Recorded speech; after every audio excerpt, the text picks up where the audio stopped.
Muito bem.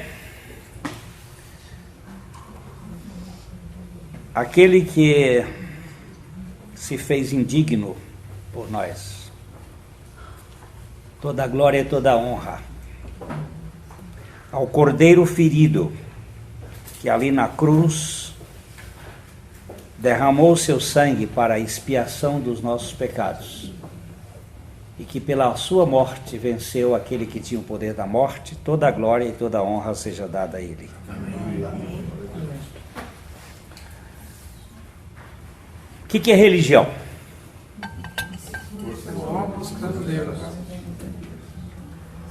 Parafernália do homem para buscar a Deus. É a parafernália do homem para buscar a Deus. É toda esta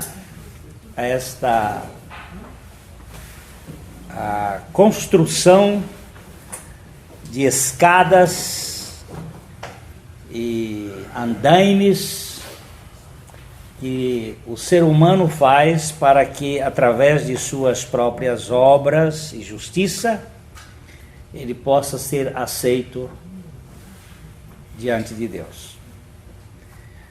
Nós temos visto aqui neste nosso caminhar da desconstrução do projeto da religião e a implantação do Evangelho da graça de Deus, que as religiões todas elas têm o mesmo formato. Elas mudam de alguns dogmas, algumas formas, elas mudam a cara, os deuses, mas é sempre a mesma forma. O profeta Isaías nos diz que nunca se ouviu, nem com os olhos se viu, um Deus além de ti, que trabalha para aquele que nele espera. Em todas as religiões, o homem trabalha para Deus. No Evangelho, Deus trabalha para o homem. Isto é navegar contra a correnteza.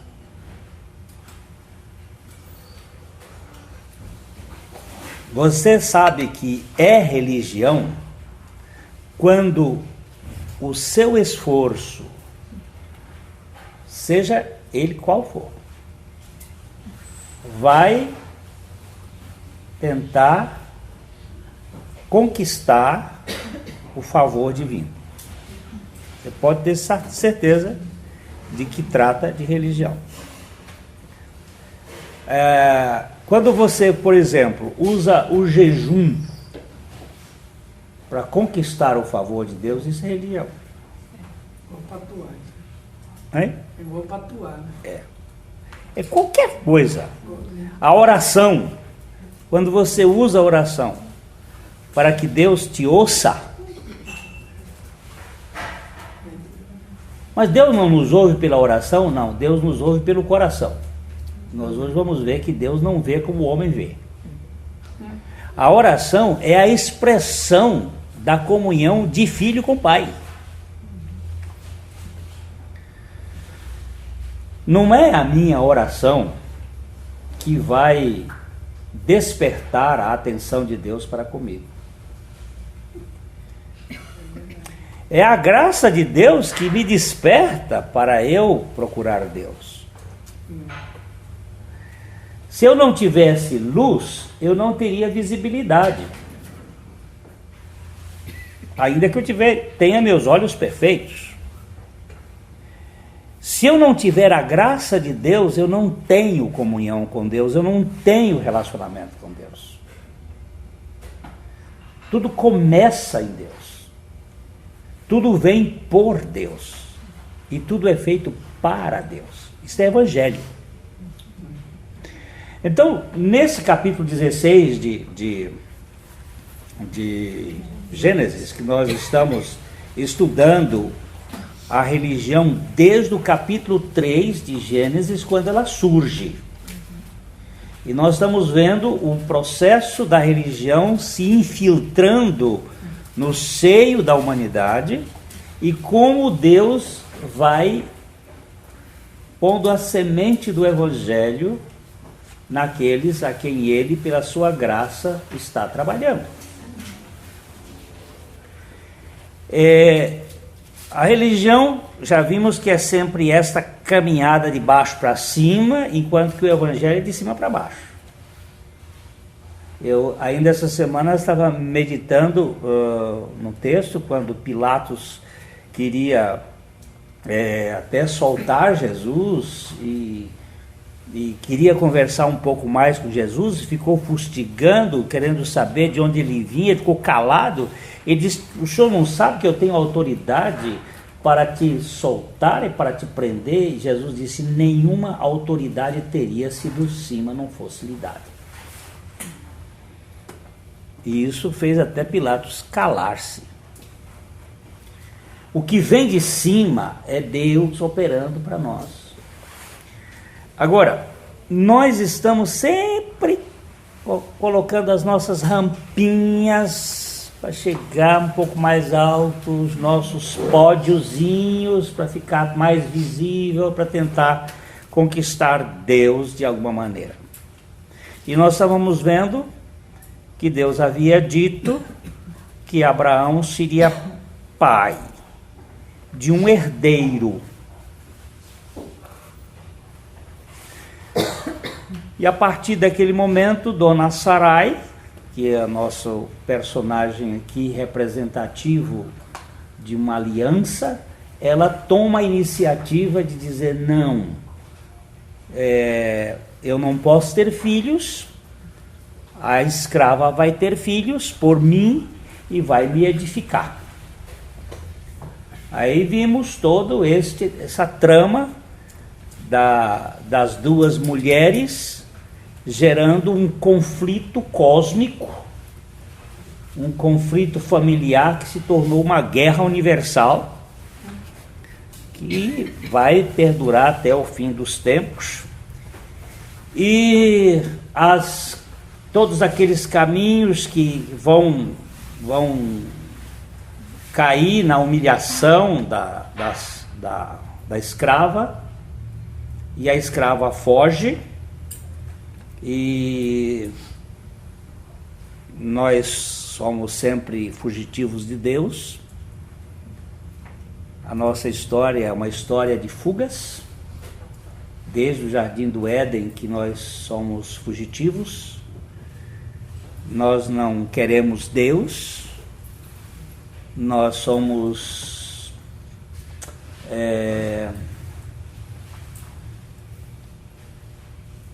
muito cheios de nós mesmos, e aí quando a coisa não sai do jeito que a gente quer, a gente se desespera e toma as rédeas. Então a Sarai humilhou a Agar, e ela fugiu e foi embora, e o anjo então aparece a Agar, e nós vimos aqui que ele não disse Agar, esposa de Abraão, porque ela já era esposa dele, porque a Sarai deu. Ele diz Agar, serva de Sarai, de onde vens e para onde vais, o versículo 8. Hoje eu sou leitor e também falador.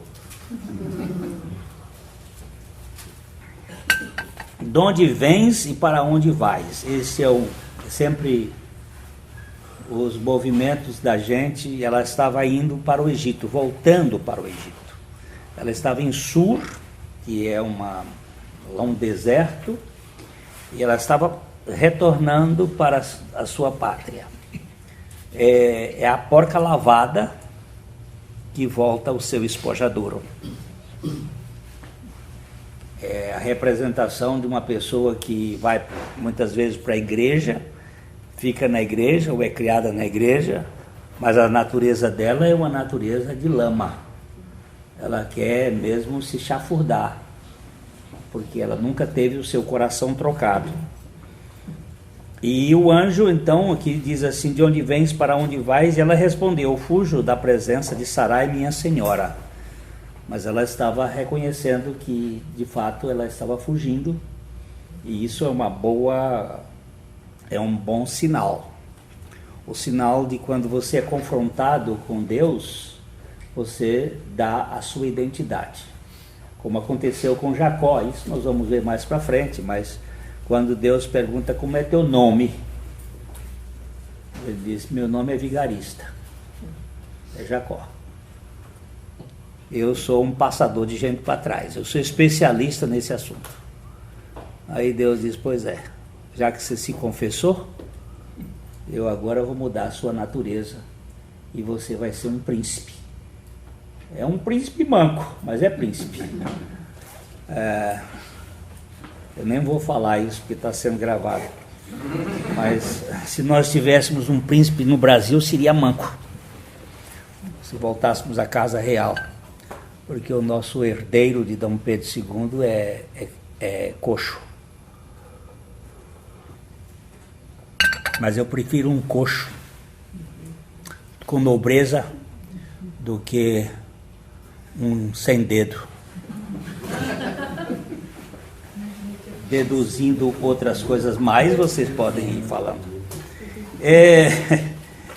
Então, o anjo disse: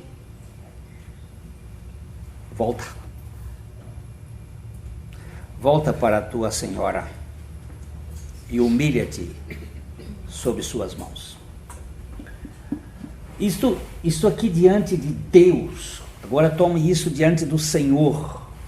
Humilhai-vos diante da poderosa mão de Deus. É uma postura extremamente libertadora. Porque se este fato de o melhor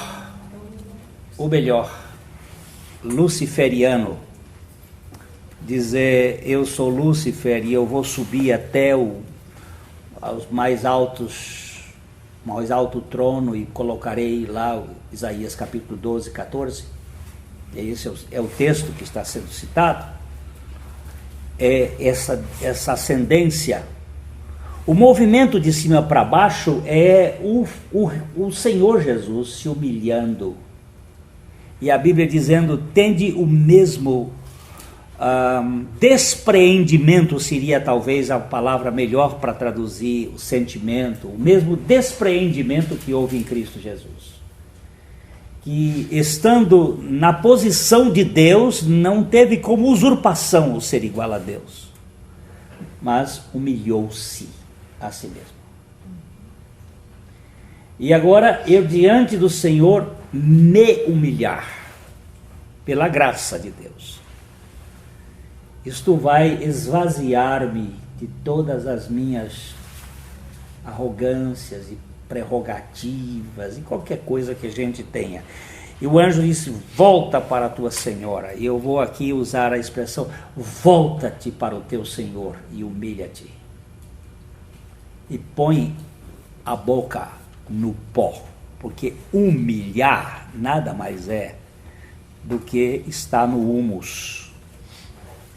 Para dizer como o padre Manuel Bernardes, humano é o humus que foi soprado, ficou de pé. E humilde é o humus que volta, é o humano que volta ao humus, que se reconhece pó. Você é pó, você é poeira. Então, volta-te. E aí o anjo do Senhor diz: multiplicarei, o versículo 10, sobre modo a tua descendência, de maneira que por numerosa não será contada. E disse-lhe ainda o anjo do Senhor: concebeste e darás à luz um filho, e chamarás Ismael, porque o Senhor te acudiu na tua aflição, o Senhor te ouviu na tua aflição. Aí dá as credenciais desse jumento selvagem, a sua mão será contra todos, e a mão de todos contra ele, e habitará fronteiro a todos os seus irmãos. Isso aí você pode olhar onde está Israel e onde estão os árabes e os descendentes de Abraão. Eles estão todos ali nas beiradas uns dos outros. Então, ela invocou, o verso 13, que nós estamos aqui, ela invocou o nome do Senhor que ele falava. Ah, queridos, a Bíblia não joga pérolas a porcos. E ela também não perde a flechada dela. Todo que invocar o nome do Senhor será salvo. Ela invocou o nome do Senhor. Não se trata essas invocações que a gente fica muito invocado quando esse povo fica, ó Senhor Jesus, mas chamar o Senhor para dentro. Invocar é dar ao Senhor a condição de ser Senhor na sua própria vida. Porque o Senhor lhe convence e lhe conquista. Ela agora diz, ela reage. Eu vou só fazer uma coisinha aqui. Ninguém é salvo porque quer ser salvo. Nós somos salvos porque o Senhor nos alcança. Porque o Senhor nos vivifica primeiro. Sem a vivificação por meio da palavra, não existe resposta espiritual. Porque nós estamos surdos e mudos e cegos e mortos espiritualmente. Como é que um morto vai dar resposta? Não existe. O fato dela invocar o nome do Senhor é sinal de que ela foi alcançada pela vida do Senhor. Tanto é que ela vai dizer assim: Tu és Deus que vê. Pois, disse ela, não olhei eu neste lugar para aquele que me vê? Por isso aquele poço se chamou Beer Lahai Roi, e está entre Cádiz e Bered. Beer Lahai Roi é o poço, Beer, daquele que vive e vê. E nós precisamos agora dar uma olhadinha nesse assunto aqui, vendo aquele que vê. Vendo aquele que vive e vê. É um assunto bem interessante. Deus nos vê. E nós precisamos ver o Deus que nos vê. E como é que ele nos vê? Ele não nos vê como o homem nos vê. 1 Samuel, capítulo 16, versículo 7. Esse texto é muito significativo. O rei Saul havia pisado na bola. O rei Saul tinha tomado a decisão de andar por conta própria. E ele foi rejeitado, porque o pecado de não levar a palavra de Deus a sério é igual ao pecado de feitiçaria. É um pecado da carne. E porque ele foi rejeitado, o profeta Samuel recebeu a missão de ir ungir um novo rei.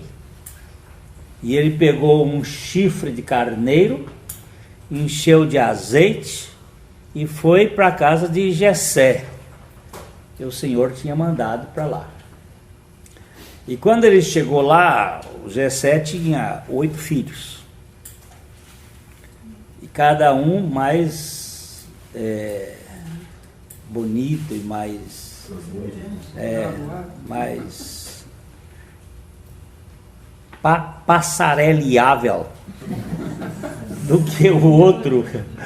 E aí começa a passar um para frente e o outro passa. Então, quando ele estava olhando lá, um deles é o Samá, Eliabe, ele disse assim: certamente está perante o Senhor o seu ungido. O cara era um Janequine, sei lá se era. Sei o cara. É esse aqui. Nós sempre temos a tendência de achar que a beleza é que é o ponto. O fruto era belo aos olhos, a queda de Ló foi na beleza dos Campinas, e assim a gente se enfeitiça com beleza, e o rapaz é bem, a gente não vê, a gente só vê a casca da cebola, né? E aí, quando ele disse certamente esse Eliabe aqui é o tal, é esse aqui. É o primogênito também, né? Aí vem o versículo 7, né? Porém o Senhor disse a Samuel: não atentes para a sua aparência. Olha bem aqui. Nem para a sua altura. Por quê? Porque o rejeitei. E por que o Senhor rejeitou? Porque eu sou soberano. Vocês entenderam? Eu sou soberano.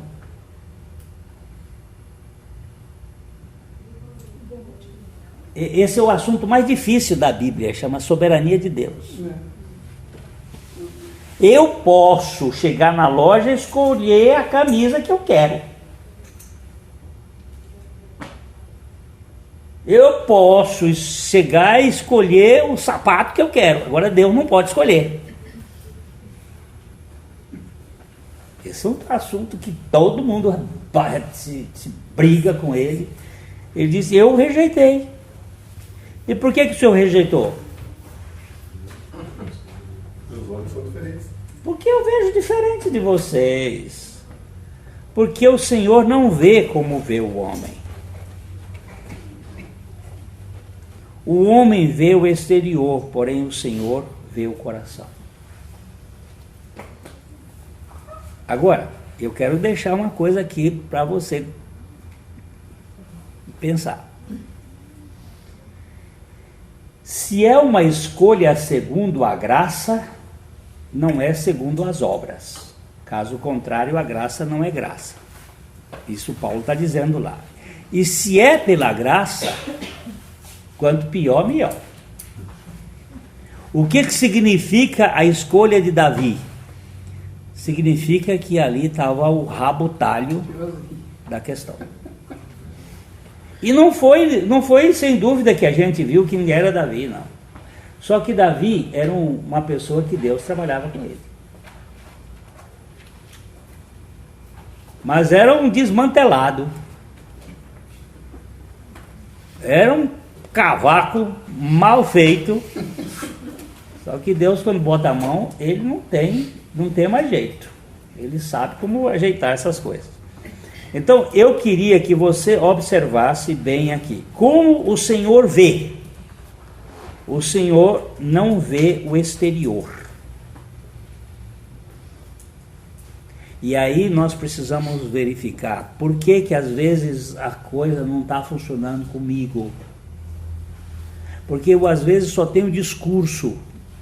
Eu não tenho o coração aberto diante do Senhor. E Ele está vendo meu coração. Eu me lembro de uma história de um filho de pastor que estava frequentando umas reuniões de avivamento que estavam acontecendo em Belo Horizonte, lá pela década de 60, coisa assim.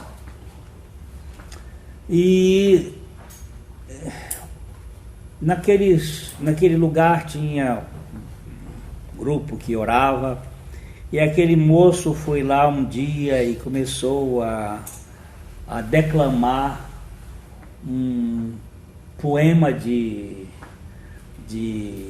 valor. Eu sou da tradição evangélica, eu sou filho de pastor, eu sou, e ele foi dizendo suas qualidades e seus méritos e tal, e disse-me ele, portanto conheço, o céu se tornou de chumbo, e minha oração não passava do teto. Por quê? Porque Deus não estava vendo minhas palavras, Ele não estava ouvindo minhas palavras, Ele estava vendo meu coração. E de repente, ele disse que se desesperou, foi embora para casa e no outro dia foi um trabalho do Espírito Santo na vida daquele moço e à noite ele voltou à mesma reunião, mas ele voltou com uma outra perspectiva. E ele chegou lá, no mesmo grupo, e começou a fazer uma oração. Senhor, o Senhor sabe que tudo que eu falei ontem aqui era mentira. Ou é blefe, ou é engano, ou era truco. Eu quero confessar ao Senhor o que eu sou. De fato, eu sou o pior dos pecadores. E aí começou, pá. Aí ele diz assim para mim, o céu rasgou-se.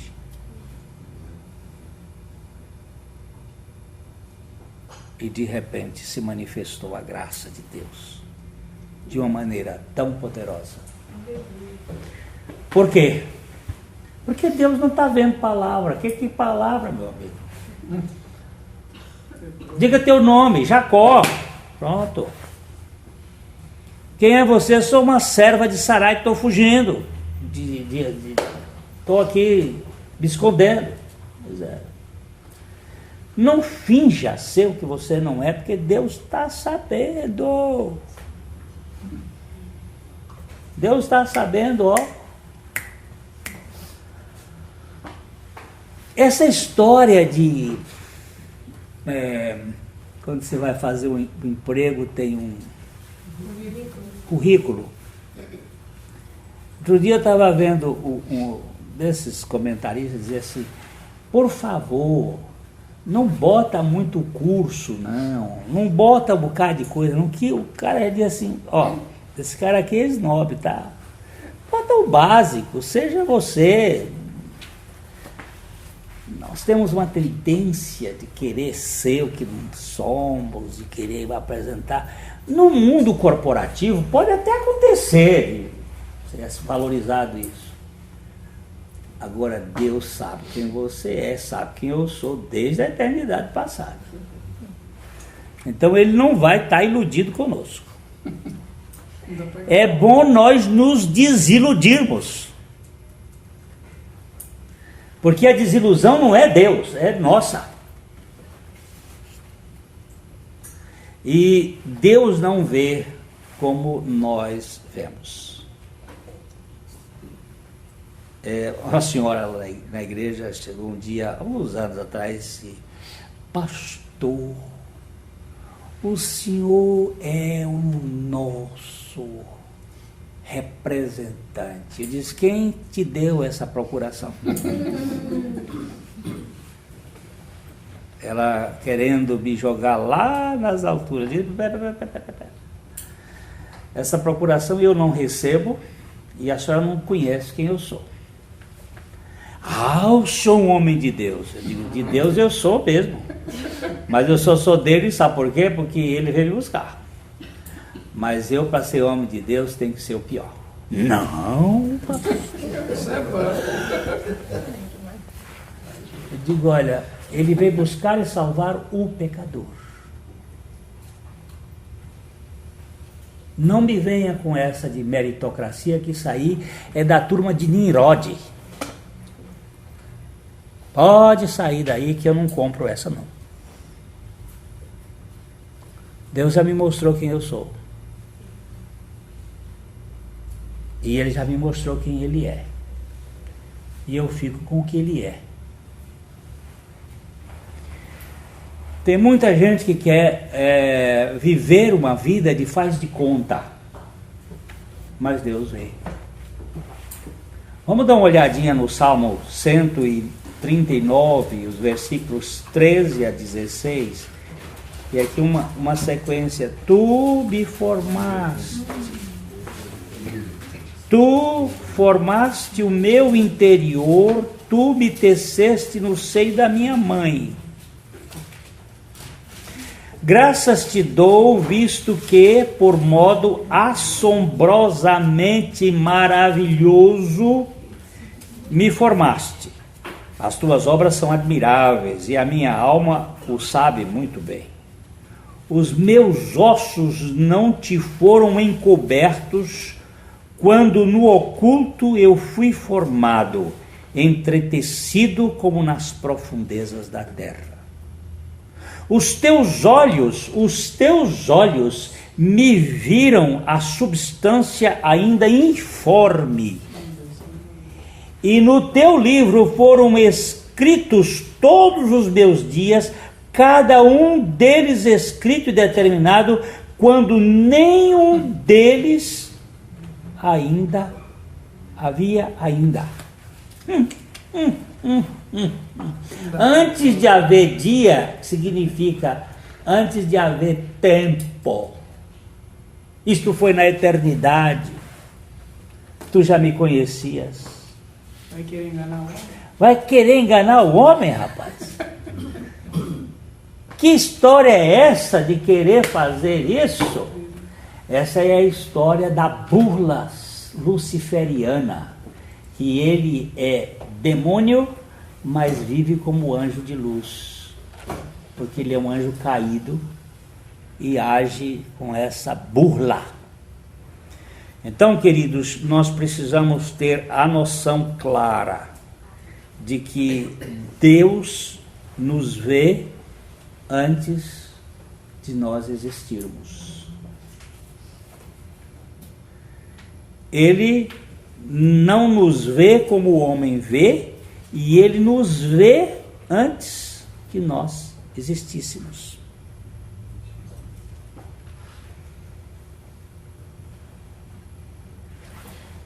Dá para tirar um pouco do peso da costa de querer fazer alguma coisa? Porque nós vamos caminhar um pouquinho mais. Deus vê tudo e vê todos. Tudo.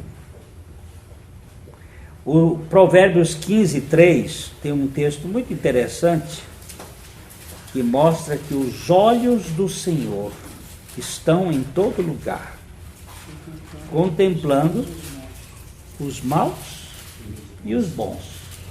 Lógico que aqui maus e bons é bons do sentido da árvore do bem e do mal. Não no sentido de bondade essencial, porque não há nenhum bom, mas aquele que age com essas bondades, ele está em todo lugar, onde os olhos de Deus estão. Os olhos de Deus estão na igreja, tá? E os olhos de Deus estão no prostíbulo, tá? E os olhos de Deus estão na empresa, estão. E os olhos de Deus estão aonde? No banheiro, também. E os olhos de Deus estão aonde? No Planalto. No Planalto também. E os olhos de Deus estão onde? E a palavra contemplando aqui, ela é uma palavra interessante, porque ela significa prestando atenção, vigiando, espreitando, observando. Deus está olhando tudo. Qual foi o detalhe que passou fora dos olhos do Senhor. Eu acho que eu hoje fiz uma trampa, como dizem os espanhóis. Eu fiz uma trampa, eu dei uma enganada. Você deu uma enganada em você. Você está se enganando, tolo. Você fez uma referência no estudo do Apocalipse, daquela senhora que ia para o banheiro escondida para fumar, né? A lagartixa estava olhando para ela. E a lagartixa... ela fumando lá em Teresina, ela fumava escondidinha, né? E a lagartixa estava lá na parede, olhando, e ela disse assim: você está me vendo, né? E a lagartixa... E Deus está me vendo. A lagartixa foi que serviu de instrumento para que ela pudesse levar a consciência de que Deus estava vendo tudo. Deus usa qualquer coisa para falar com uma pessoa. E ela ficou muito, muito envergonhada, porque nós pensamos que enganamos Deus. Não podemos enganar Deus. No Salmo 33, os versículos de 13 a 15, há uma sequência de que o Senhor olha dos céus, vê todos os filhos dos homens, do lugar da sua morada, ele observa todos os moradores da terra. Ele que forma o coração de todos eles, que contempla todas as suas obras. Hã?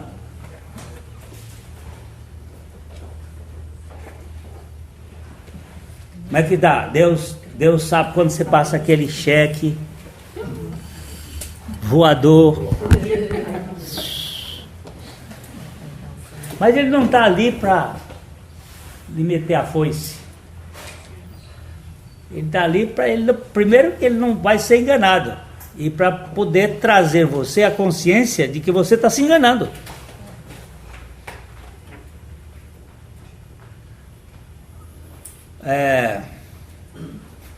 Eu me lembro daquilo, mas eu também já fiz essas idiotas. Eu era professor de grego aqui no seminário, no Isbel, e isso já faz muitos anos. Eu estava engraxando o sapato ali no calçadão. Tinha umas sapatarias, tinha umas engraxatarias ali.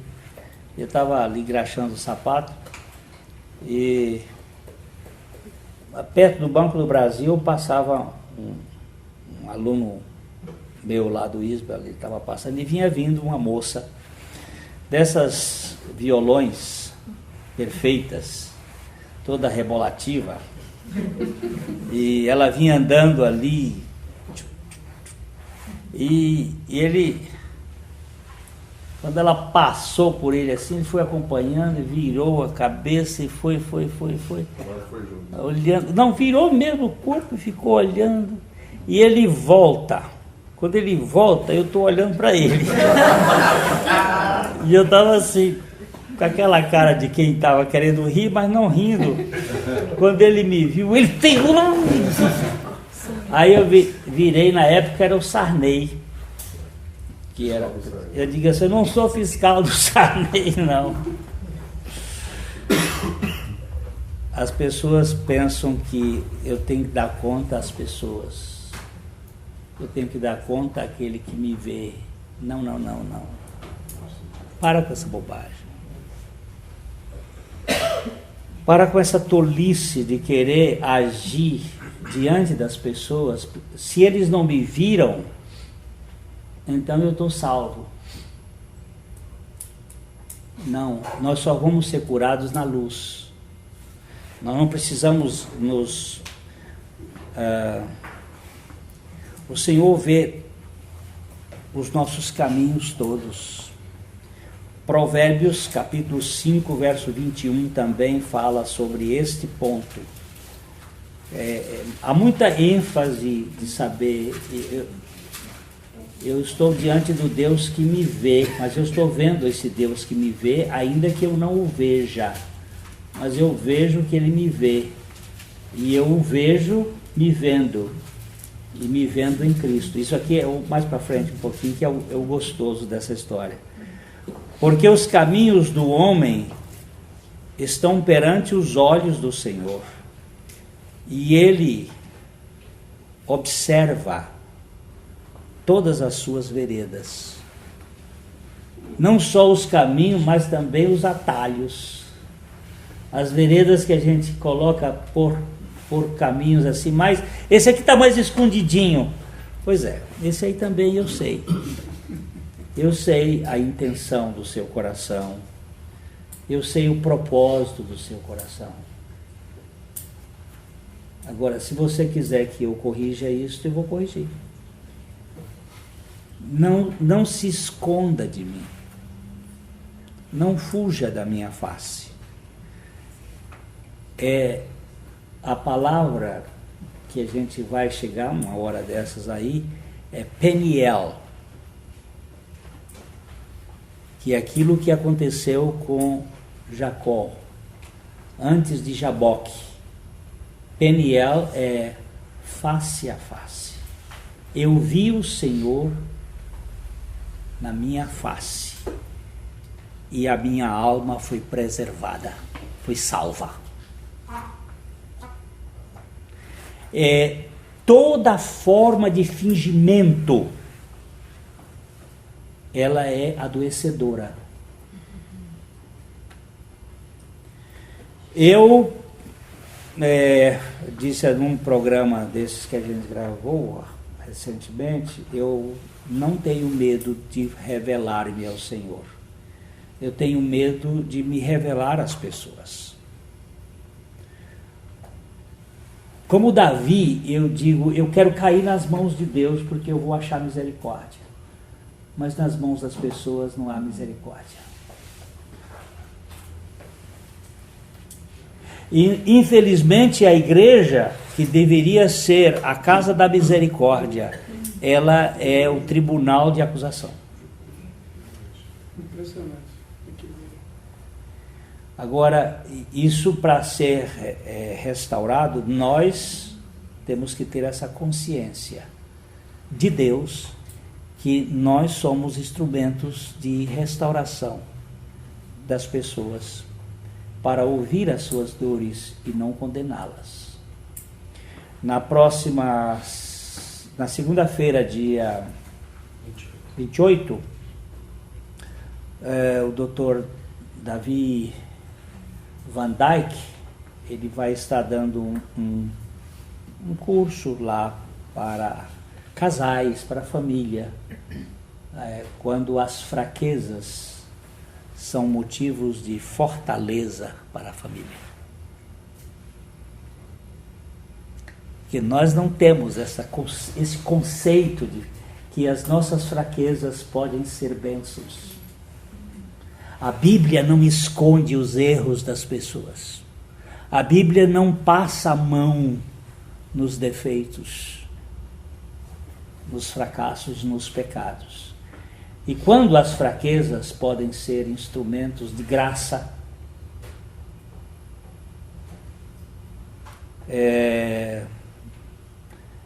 a gente não gosta disso, mas é aqui que está o negócio. Quando alguém vem bravo falar com você porque você errou e você diz assim, é verdade, me perdoe. Mas isso desmonta. Quebra as pernas. Isto acaba com o cara. Isso deixa a pessoa lá no pó. Agora, se você bate duro, pronto.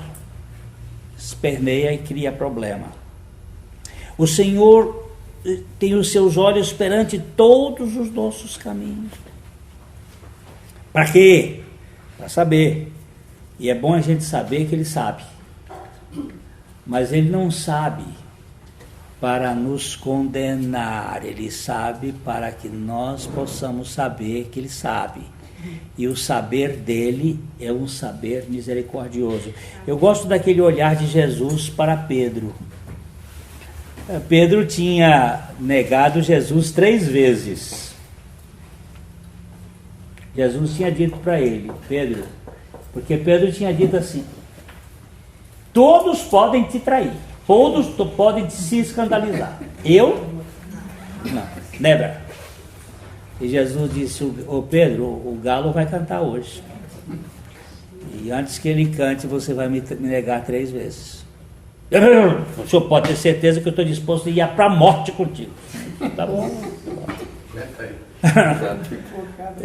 Foi três coisinhas assim. Uma moça chegou para ele e disse: olha, tu tem cara de nordestino. Fala de nordestino, de Galileu. Olha a pronúncia lá do Galileu. Eu não conheço esse cara. Você andou com ele e negou. Quando ele nega, ele está sentado em frente à casa do sumo sacerdote, lá o pátio na frente da casa de Anás, e lá estava Jesus, e Jesus olhou de longe. Pedro saiu dali chorando amargamente. Jesus não teve mais oportunidade de falar com Pedro, mas na hora que ele ressuscita, ele deixou um recado. Diz assim: diz aos meus irmãos e a Pedro. Deixou um recado com o anjo: diga aos meus irmãos e a Pedro.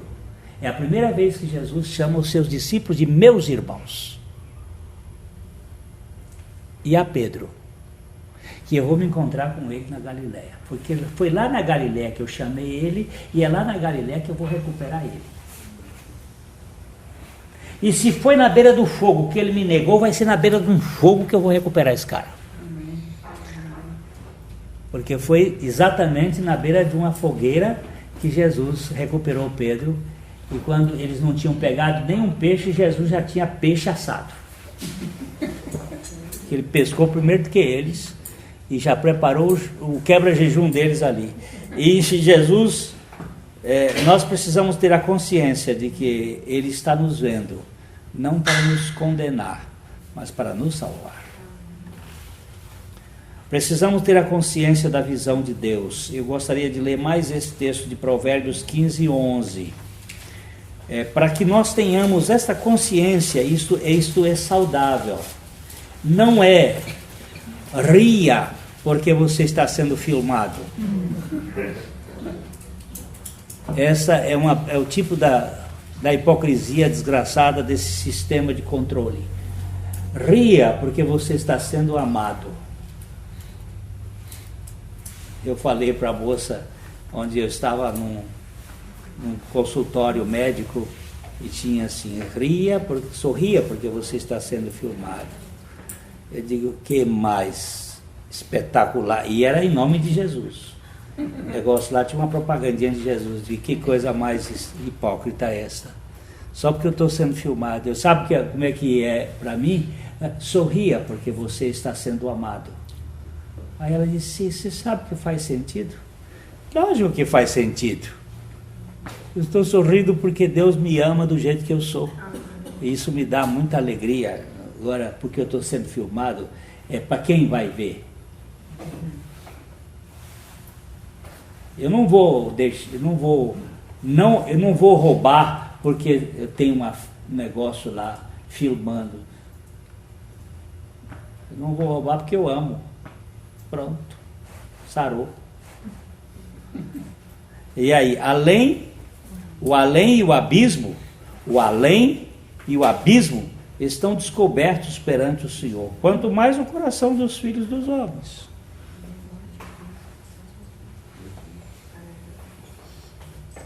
Você sabe que eu sei o que você está pensando? Ah, Senhor, eu sei que o Senhor sabe. E eu sei todos os seus pensamentos. E mesmo assim não estou decepcionado com você. Uau! E agora? Você precisa chegar e para mim apresentar os seus pensamentos, não porque eu não saiba, mas para que você saiba que eu sou capaz de te amar mesmo sabendo quem você é.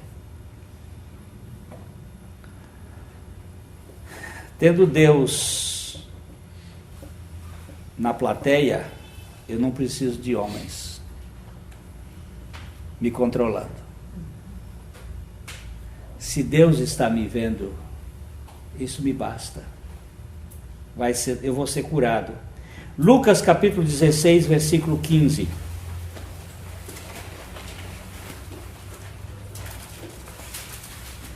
Lucas 16, 15. Diz assim: mas Jesus lhes disse, falando com os fariseus, que eram avarentos e ouviam tudo isto e o ridiculizavam, Jesus lhes disse: vós sois os que vos justificais a vós mesmos diante dos homens, mas Deus conhece o nosso coração, pois aquilo que é elevado entre os homens é abominação diante de Deus. Você está dando valor ao que não tem valor. Às vezes a gente dá muito valor a coisas que não têm valor nenhum. O que é elevado para nós não tem valor para Deus. Às vezes nós estamos mais preocupados com o que os outros pensam a nosso respeito. Isso dá um desgaste, uma perda de energia. Você fica... Eu conheço um pintor de Olinda, lá no Pernambuco. Ele é um pintor muito bom, de muita qualidade, mas você não dá nada por ele. Os quadros dele vão para Paris, são vendidos a milhares de euros.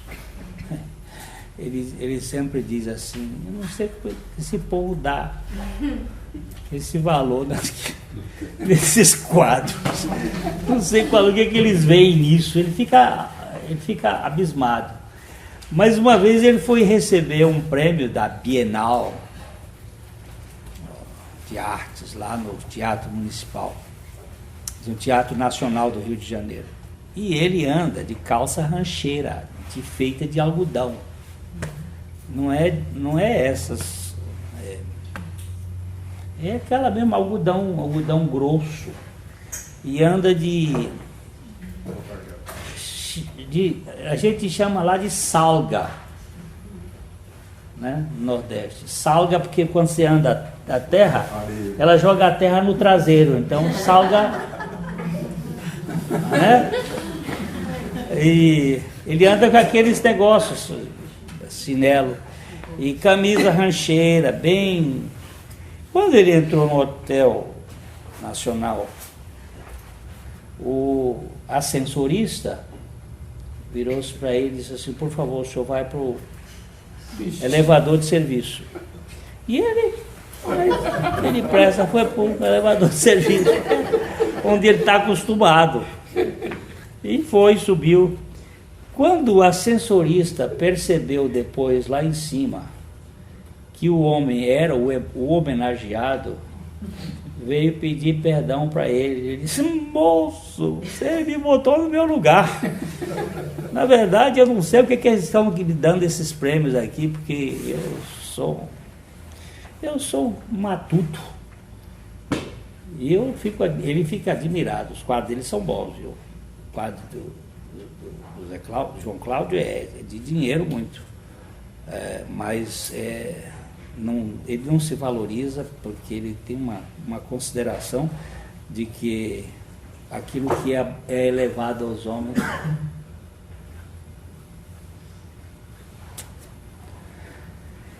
a gente precisa ser desconstruído de uma porção de coisa. Não me convidaram, não me ressaltaram, não me aplaudiram. Nós precisamos sair dessa cena, sabe? Para viver mais leve, ficar mais gostoso. Deus me aceitou Aleluia, Deus me ama, aleluia, Deus me ama com amor eterno, o amor de Deus não muda, não tem mau humor, não tem ciclotimia. Tá? Quem está na plateia? Deus. Tá bom? E depois? Se você tiver, eu vou dar um abraço, mas não estou muito preocupado com a sua opinião. Hebreus capítulo 4, versículo 13. Como ele vê tudo, sabe tudo, nós precisamos ter essa consciência de que nossas vidas estão manifestas na presença dele e que nós vamos prestar contas a ele. E não há criatura que não esteja manifesta na sua presença. Pelo contrário, todas as coisas estão descobertas e patentes aos olhos daquele a quem temos de prestar contas. Certa ocasião teve um moço que estava sendo preparado para ser o presidente de uma grande empresa americana. Ele não sabia que ele estava sendo preparado. E um dia o presidente o chamou e disse para ele assim: olha, daqui a 3 meses nós iríamos fazer a sua promoção e você estava aqui, mostrou as atas, você estava sendo preparado para ser o presidente. Mas ontem, enquanto você entrava no refeitório, você pegou um tablete de manteiga e colocou debaixo da folha de alface. E o sistema captou. E você passou, a moça fez a soma e aquela manteiga não foi descoberta. Só que esse tablete de manteiga custa a sua demissão e a sua promoção. Esta é o sistema do mundo. Não é o sistema de Deus. Lógico que o meu pecado vai me levar ao inferno. Se, diante da graça de Deus, eu me recusar a receber a suficiência do perdão do Senhor Jesus. Todas as coisas estão patentes diante do Senhor. Carecemos da visão de Deus, do Deus que tudo vê. Ninguém pode viver saudável sem a consciência da visão de Deus, tanto para cuidar de nós, como para nos tratar, nos corrigir e nos aperfeiçoar. Mas carecemos mais ainda de nos vermos como Deus nos vê em Cristo, a fim de sermos vistos como filhos do Pai, revestidos da vida do Filho, e assim não termos que nos justificar pelas nossas próprias obras, porque já fomos justificados de fato pela obra perfeita e consumada na cruz com Cristo. Isso aqui traz um conforto e um descanso que não tem tamanho. Não sei se para você isso faz sentido, para mim faz muito sentido.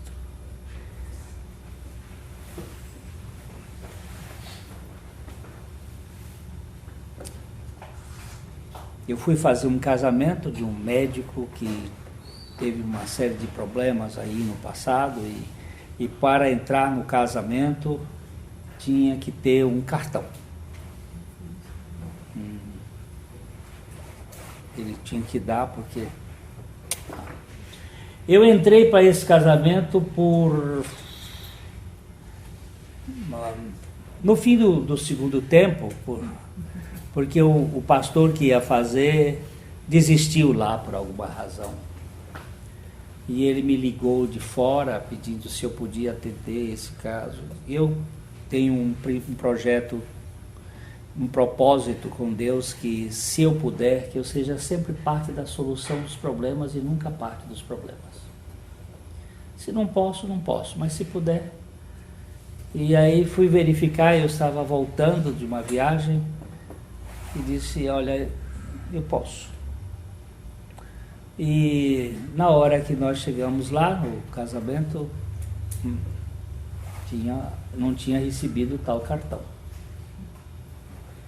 E sem o cartão não entrava. Um brutamonte desse tamanho assim na porta e disse, não, o senhor não pode entrar. Eu digo, tá bom.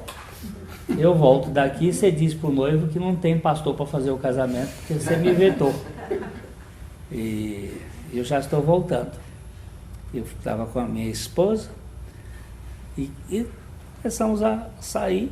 Eu digo, eu vou ficar lá no carro, pelo menos esperar lá até que eles decidam.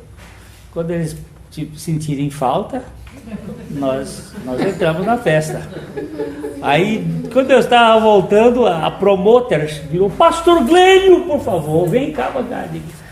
Quando a gente tem um convite especial, não tem quem barre.